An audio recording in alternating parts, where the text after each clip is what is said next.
पहलगाम आतंकी हमले के बाद सरकार ने जिन आतंकियों के स्केच जारी किए थे, असल में वो हमले के असली गुनहगार थे ही नहीं। एनआईए की जांच में यह बड़ा खुलासा हुआ है। ऐसे में सवाल उठता है कि 2 महीने से सुरक्षा एजेंसियां किसे ढूंढ रही हैं?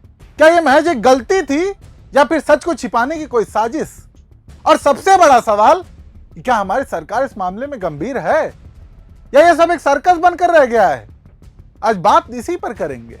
पहलगाम में 22 अप्रैल को हुआ वो खौफनाक आतंकी हमला जिसमें 26 बेगुनाह लोग मारे गए, 16 से ज्यादा लोग गंभीर रूप से घायल हुए। इस हमले ने न सिर्फ कश्मीर को बल्कि पूरे देश को झकझोर कर रख दिया था।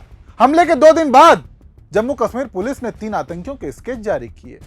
2 पाकिस्तानी नागरिक हासिम मूसा और अली भाई उर्फ तलहा और एक स्थानीय कश्मीरी आदिल हुसैन ठोकर। लेकिन अब एनआईए की जांच में चौंकाने वाला खुलासा हुआ है। ये तीनों स्केच उन आतंकियों के थे ही नहीं जो पहलगाम हमले में शामिल थे। असल में हमले के तीनों गुनहगार पाकिस्तानी मूल के लश्कर तैयबा के आतंकी थे और इन स्केच में दिखाए गए लोग इस हमले से जुड़े ही नहीं हैं। ऐसे में सवाल उठता है कि ये गलती कैसे हो गई? क्या जल्दीबाजी में गलत स्केच जारी कर दिए गए या फिर जनता को गुमराह करने की कोई कोशिश थी? हमले के बाद से 2 महीने बीत चुके हैं।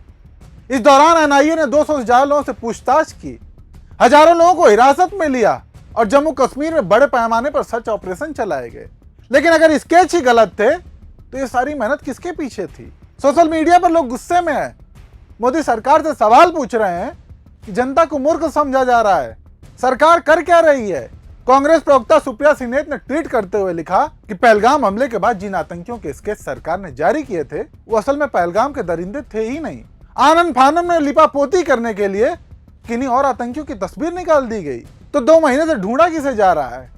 सरकार चल रही है या सर्कस? लोगों का ये गुस्सा जायज है, क्योंकि अगर शुरुआत में ही जांच गलत दिशा में शुरू हो गई तो असली आतंकियों को पकड़ने का मौका शायद हाथ से निकल चुका है। एनआईए ने हाल ही में 2 स्थानीय लोगों परवेज अहमद जोधर और वसीद अहमद जोधर को गिरफ्तार किया, जिन्होंने आतंकियों को शरण दी थी और इन्हीं के बयानों से असली आतंकियों की पहचान हुई। लेकिन वो अभी भी फरार हैं। ऐसे में सवाल उठता है कि क्या ये गिरफ्तारियां देर से हुई और क्या गलत स्केच जारी करने की गलती ने जांच को और मुश्किल बना दिया? मोदी ने G7 समिट में पहलगाम हमले को मानवता पर हमला बताया। भारत ने ऑपरेशन सिंदूर के तहत पाकिस्तान में आतंकी ठिकानों पर हमले भी किए। लेकिन जब अपने ही देश में जांच की शुरुआत ही गलत स्केच से हुई तो क्या यह सारी कवायद जनता को भरोसा दिलाने का एक नाटक तो नहीं?